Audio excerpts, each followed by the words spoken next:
Good morning everyone and welcome back to a new episode here of the Daily Gaming News at the New Bite. My name is Hostess, thank you again for tuning in. Today we have very interesting news. Let's begin with Microsoft, Sony and Nintendo being under investigation by the UK over their subscription services. The UK's Competition and Markets Authority are suspecting their subscription renewal methods. Microsoft, Sony and Nintendo, all of them are included in this session, and they are especially inspecting the auto renewal terms of their online subscription services, as well as their terms and conditions and the cancellation and refund policies. The CMA is asking customers to reach out to them so they can share their own experiences, and in case they are being, treated not well, or the practices that they are doing are not fair for the customer, they are actually willing to step in and change. They're actually willing to step in and fight for the customers. The 3 questions are here also linked again. Are the contract terms unfair? How easy it is to cancel or obtain a refund? And how fair is the auto renewal process? Very interesting. We try to, of course, keep up with that, and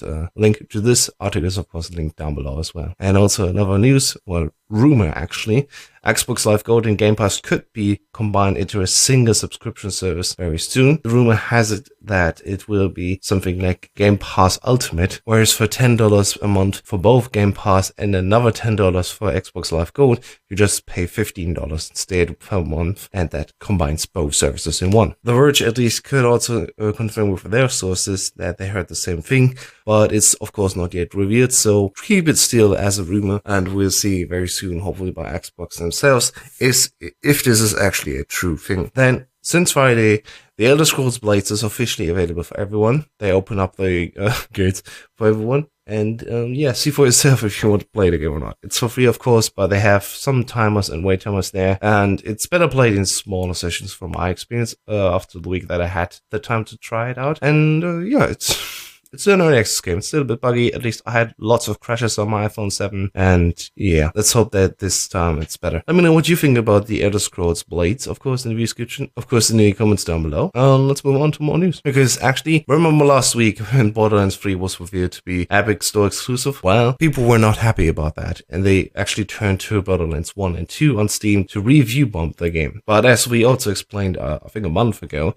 Valve is actually implementing an actual team of human people who are investigating, of course, cases like these. And we finally see now this system in place, because as we see here in the screenshot, the reviews that we have seen coming up from this controversy are now being flagged as neutral. Star on top here, which explains that all these reviews are off topic. They don't have to do with the game itself. It's just an off-topic review collection of games. This is how it was before. It looked like average or actual. This looked like actual real reviews that people were doing, and where they all looked like this. And of course, yeah, this is not very good for good now. So instead of having a mixed rating, it's again back to very positive, because these has been flagged as off-topic. And yeah, finally it's working. So that's good. First, it was not actually there, and only after people were actually talking to Valve, they were actually responding saying, actually, yeah, we have been investigated this, and they were actually effectively immediately returning on the off-topic filter for this one. And also in regards to Borderlands 3, by the way, co-op partners won't compete for loot anymore like in Borderlands 2. So, it's neat. Everyone will have their own loot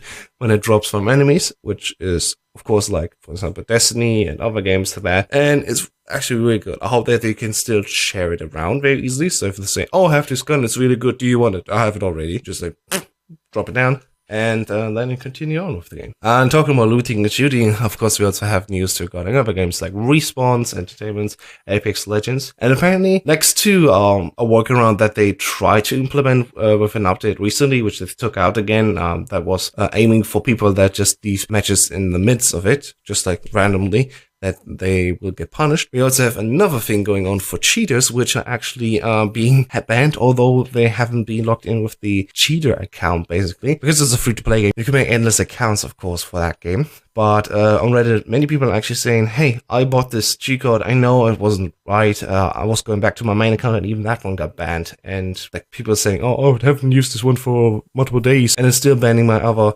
accounts. Well, let's just put together that cheating doesn't work. I think it's just very punishing for the people, because they're not only like banning accounts, apparently there's other things like MAC addresses maybe, or IPs, at least some sort of indicator that the person actually that was cheating gets banned and not just an account. So as long as it works and are relatively low to the point of 0% false flags, good on them. And in Fortnite news, they'll actually bring back the respawn points that we already have seen in Apex Legends with these rewind dams. Well, good to know. They're taking notes from a good game. And in our news, we also have Tencent bringing their WeGame client outside of China, which is very big deal, I think, because it's the first time actually that Tencent, instead of just bringing development support for games like, for example, PUBG Mobile, or for just investing into games companies in the West, which they're doing in a big way, actually, in case you have missed it. They're also bringing now their own clean client out for the West. And apparently there are only like 17 games on that yet, but at least they have like the basic features down. They have user reviews, genre tags, and cloud save at least, and of course in offline mode for some games. It's still very, very early on, and people are still saying, oh, there's lots of Chinese in the game. Well, to be fair, I guess they just didn't broaden it up in a perfect way. They just said, hey, we want to launch on this day, and we launch on this day, and if it's not done, it's not done. Just gonna update the rest when it's done then. But yeah, there's another game plan that you can add to your system if you were too inclined to do that. Another gaming update news. Here's, by the way, a new character for Mortal Kombat 11. Interesting, it's called the Collector. And I really like this thing. Someone beat Mario 64 in over 70 hours using one button. Well, it's not that simple, because first off that, someone is Rudeism, the guy that streams on Twitch and does the most craziest challenges. For example, beating Dark Souls with a DD pad, or playing PUBG with only a pan, which he modified with different zones on his frying pan to play PUBG actually on PC. And well, this time he used a one button system where different kinds of presses. 1, 2, 3 presses, for example, just an A. 1, 2 presses a B and something like that. And he actually beat Super Mario 64. That's insane. And it's fantastic for the creativity and also for the challenge itself. It's amazing. So yeah, check out Rudeism. It did just another great thing.